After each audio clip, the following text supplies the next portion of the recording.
संगीत कोठारी हाउस में इस वक्त माहौल पूरी तरह से बदला हुआ है। जिस घर में कभी खुशियों की बातें हुआ करती थीं, आज वहीं तनाव, सवाल और टकराव की गूंज सुनाई दे रही है। वजह है प्रार्थना की गोद भराई, जो अब सिर्फ एक रस्म नहीं बल्कि इज्जत, आत्मसम्मान और हक की लड़ाई बन चुकी है।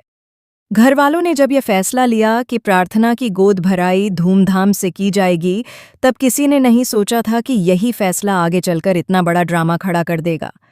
वसुंधरा हमेशा की तरह घर की जिम्मेदारी अपने हाथ में लेते हुए हर चीज अपने हिसाब से तय करना चाहती है। लेकिन इस बार कहानी अलग है, क्योंकि प्रार्थना अब चुप रहने वाली बहू नहीं रही। प्रार्थना के चेहरे पर एक अलग ही आत्मविश्वास नजर आ रहा है। उसकी आंखों में डर नहीं बल्कि सवाल हैं।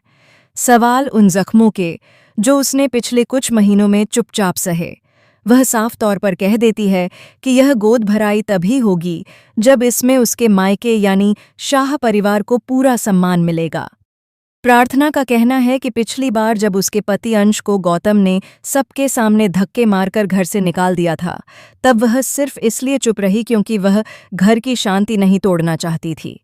वह मानती थी कि समय के साथ सब ठीक हो जाएगा, लेकिन अब वह समझ चुकी है कि चुप्पी को लोग कमजोरी समझ लेते हैं।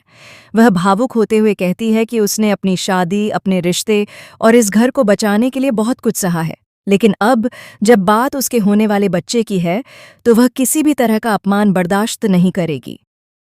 प्रार्थना साफ शब्दों में वसुंधरा को चेतावनी देती है कि अगर उसके मायके वालों के साथ जरा सी भी बदतमीजी हुई, तो वह सबके सामने सच बोलने से पीछे नहीं हटेगी। यह सुनकर वसुंधरा को गहरा झटका लगता है। उसे शायद पहली बार एहसास होता है कि प्रार्थना अब पहले जैसी नहीं रही। घर का माहौल और भी ज्यादा गर्म हो जाता है। तभी माही बीच में दखल देती है। माही हमेशा से चालाक रही है और इस मौके को अपने फायदे के लिए इस्तेमाल करना चाहती है। माही यह दिखाने की कोशिश करती है कि वह घर की भलाई चाहती है, लेकिन उसके शब्दों में तंज साफ झलकता है। वह प्रार्थना पर सवाल उठाती है कि क्या एक रस्म के लिए इतना हंगामा करना जरूरी है। माही की बातों में जहर छिपा होता है, जिसे प्रार्थना तो समझ जाती है, लेकिन बाकी लोग उलझन में पड़ जाते हैं। यहीं पर एंट्री होती है राही की। राही इस बार चुप नहीं रहती। वह खुलकर प्रार्थना के सपोर्ट में खड़ी हो जाती है। राही माही को सीधा रियलिटी चेक देती है। वह कहती है कि जिसने खुद कभी परिवार को जोड़ने की कोशिश नहीं की, वह आज परिवार टूटने का दुख किसे सुना रही है। राही के शब्द माही को अंदर तक हिला देते हैं। पहली बार कोई उसे आईना दिखाता है। घर के बाकी सदस्य भी सोच में पड़ जाते हैं। शाह परिवार के लिए प्रार्थना का यह स्टैंड अनुपमा तक पहुंचता है और अनुपमा को अपनी बेटी पर गर्व महसूस होता है। अनुपमा जानती है कि प्रार्थना जिस रास्ते पर चल पड़ी है, वह आसान नहीं है, लेकिन वह यह भी जानती है कि आत्मसम्मान से बड़ा कोई रिश्ता नहीं होता। शाह परिवार की तरफ से यह साफ कर दिया जाता है कि वे प्रार्थना के साथ खड़े हैं, चाहे फैसला कुछ भी हो। इधर गौतम अंदर ही अंदर खौल रहा होता है।